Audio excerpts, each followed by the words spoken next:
Anthony Mann would cement himself in the annals of film history by helping to reinvent the Western genre with Winchester 73. However, for audiences at the time, the landmark movie also had another surprise that many did not see coming, with the beloved actor, James Stewart, known for his wholesome comedic and dramatic roles, stepping into the boots of skilled marksmen in a mature Western. We will examine Winchester 73's legacy, including how it helped revitalize the career of one of America's most beloved actors. We will also outline how the Western film noir remains notable decades after its release and why you should watch it. Plot and cast of Winchester 73. Lynn McAdam and Frankie Wilson end up in Dodge City, Kansas, as part of their search for Dutch Henry Brown, whom Lynn has a vendetta against. However, when they arrive, the two cannot confront Lynn under Sheriff Wyatt Earp's strict watch. Instead, they decide to settle in and wait for their chance, with Lynn entering a contest to win a Winchester 1873 rifle. After Lynn is robbed of the prize rifle from the Dutch, this begins a chain of various people and groups set their eyes on the gun as it changes hands.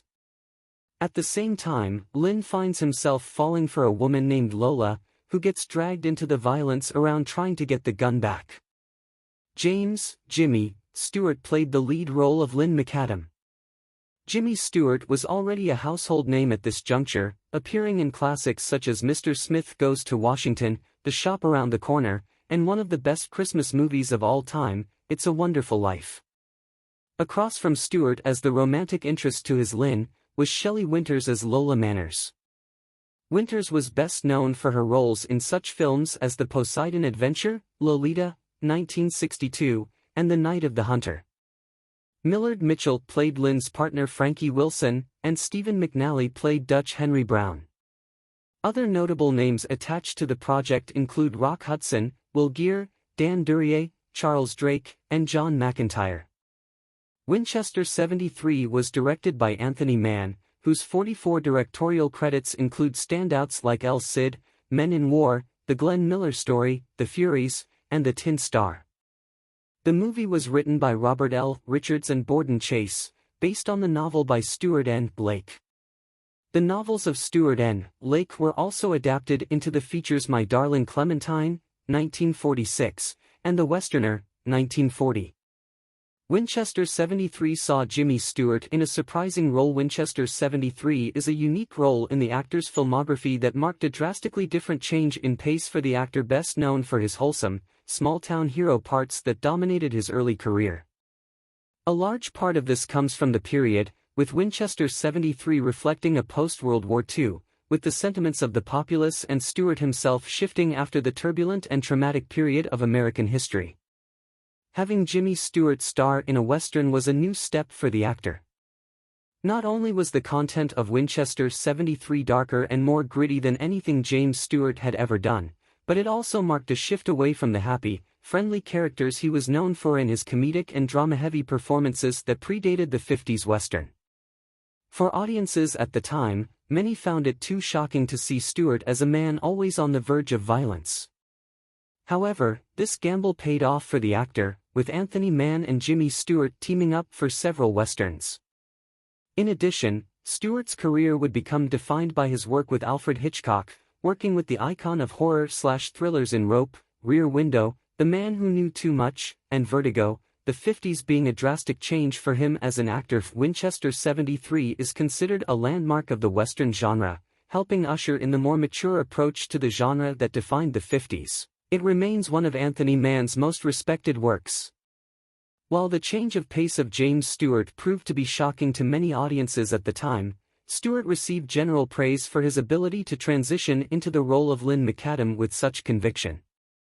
The movie was also praised for its direction, with the Time magazine review reading, "Strikingly photographed in black and white, the film is directed with an eye to realistic detail, an ear for the script's frequently natural dialogue and a knack for building suspense." The film's shootout has also been noted for its intensity at the time, with Criterion Collection offering a retrospective of the film and James Stewart and Anthony Mann's other collaborations.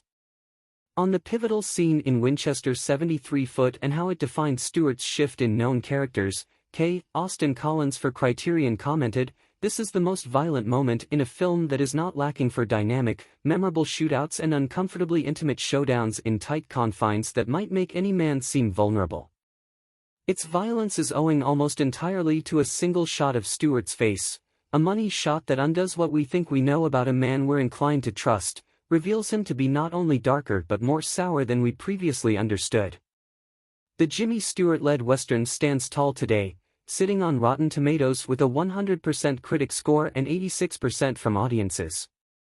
The movie was also immortalized with its 2015 inclusion for preservation in the National Film Registry. Jimmy Stewart also held the film in high regard as the one production that helped re-establish his career after a few post-World War II flops that he was worried would mark the end of his career. Should you watch Winchester 73? Winchester 73 is a landmark Western, and those who like the genre or want to understand it better should check out the Jimmy Stewart-led movie.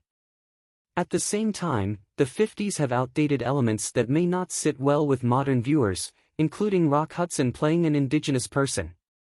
Moreover, the Western genre would continue to evolve throughout the era, with Winchester 73 arguably a prototype for better movies, such as High Noon, 1952, The Searchers, 1956, The Man Who Shot Liberty Valance, 1962, and The Wild Bunch, 1969.